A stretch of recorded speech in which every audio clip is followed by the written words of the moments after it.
we're going to talk about the implementation strategy. So first, approval process, we're going to talk about it. Create a layout with including all the information needed as well as budget needed for the program. And then after that, ensure content of the material is aligned with the company standards. And then submit for manager review. And then edit if necessary. Then finalize the layout. And then, of course, attain necessary approvals from HR department, IT department, finance department, and the director, of course. And then upload, okay? And then it's like ready for printing, ready for like releasing.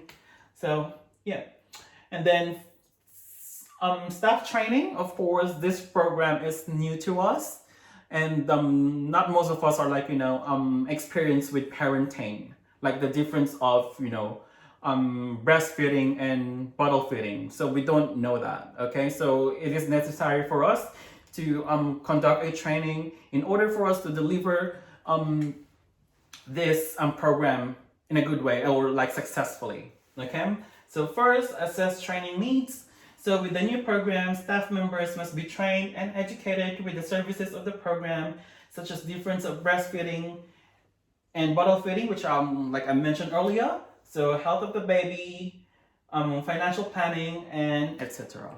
Okay, after that, we're going to set organizational training objectives. Of course, ensure training objectives is aligned with the goals of the organization as well as the objectives of the program.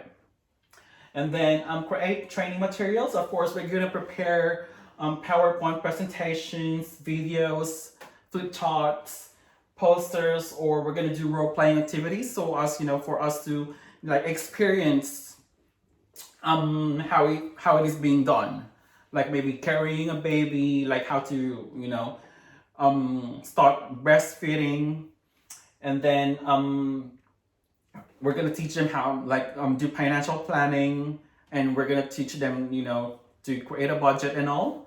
And then after that, of course, we're gonna implement training initiatives. So schedule the meeting, reserve rooms for training, buy necessary supplies, food and drinks if necessary, and etc. Okay.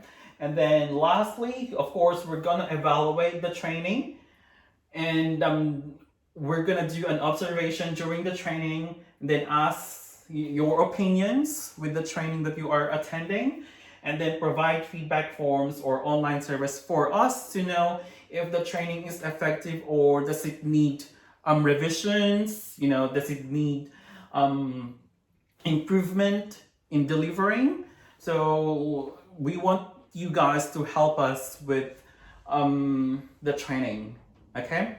And then, of course, communication protocols. We have this. It is important, okay? So verbal communication with clients. So all clients are to be treated as individuals and with respect, okay? As detailed in the access and equity policy that we have.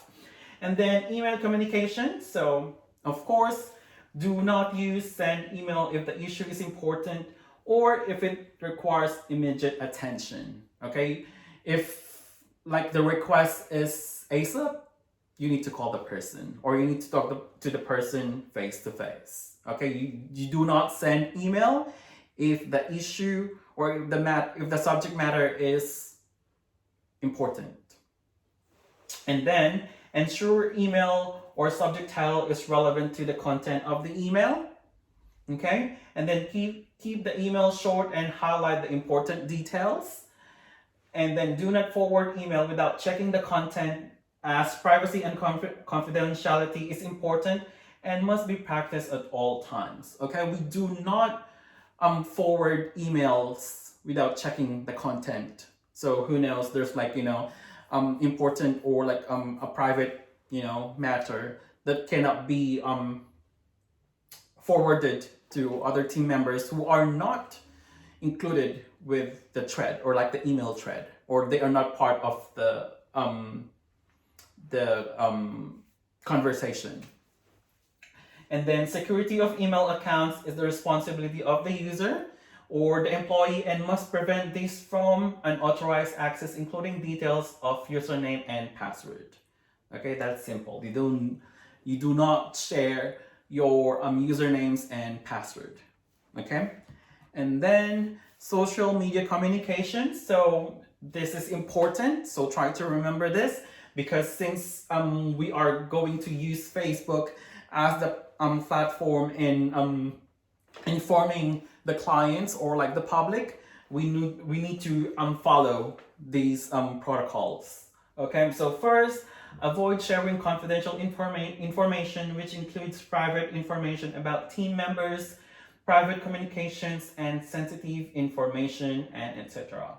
Okay, second, ensure usernames and passwords are secure, and access should be limited to employees or who are part of the program. Okay, and then of course we're going to ensure content promotes inclusivity, such as using inclusive pronouns, avoid gender or race specific emojis. Okay, so we're gonna be like neutral in posting images, or like providing captions, or like giving captions to the images that we are gonna upload. So we're gonna make sure we are we consider all genders, and then ensure images are captioned properly, and then do not engage with negative comments. So of course we can't, it's inevitable, right? So there will be people, or like trolls as we call it. There will be like trolls, commenting about our program, commenting about our staff, commenting about our organization. So do not engage with those. Okay, and then ensure content is aligned with the standards of the organization. Of course, before we upload like an image or like an information, we need to make sure it is aligned with the organizational policy, or it is aligned with the standards of the organization.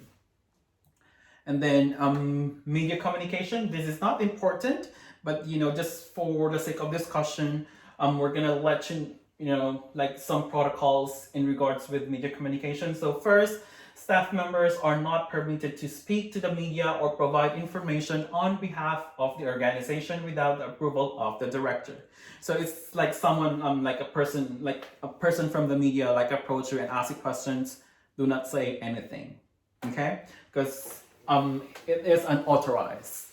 And then secondly, it's ensure privacy and confidentiality in general is practiced. And then information or press media releases must be approved by the director before it is released to the media and the general public. Okay, so do you have questions with the media communication? Okay, so next, so how complaints will be dealt with. Of course, we are going to acknowledge and listen to the complaint, record details of the complaint, get all the facts, and then discuss options for fixing the problem, and then act quickly, and then keep the client informed with the status of the complaints, and then of course we're going to do a follow-up. Okay, so this is this process was taken from the policy that we have in handling complaints. Okay, and then communication with people from different backgrounds. So first we need to speak slowly and clearly, and then use simple language, maintain normal volume, use visual presentations, a translation service if needed, and then be mindful of body language, eye contact, and personal space, and then learn about different cultures and values, and then of course the most important is accept differences. Okay, and then so yeah, do you have any suggestions with the strategies that we discussed, or like questions or clarifications? So this is the time that you impart us your knowledge or your ideas how to improve the strategy before we like implement it.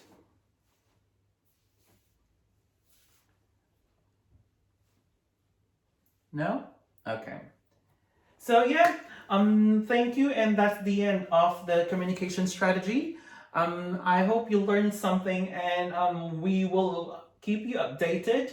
Or if you have, you realize you have questions or clarifications or suggestions, you can let me know, or like maybe you can send me an email, or like you can talk to me in person, and then we can like revise the strategy so that it will be like really effective, or like it can really target the objectives, or it can really we can really achieve our objectives as a team, and the program will be a success.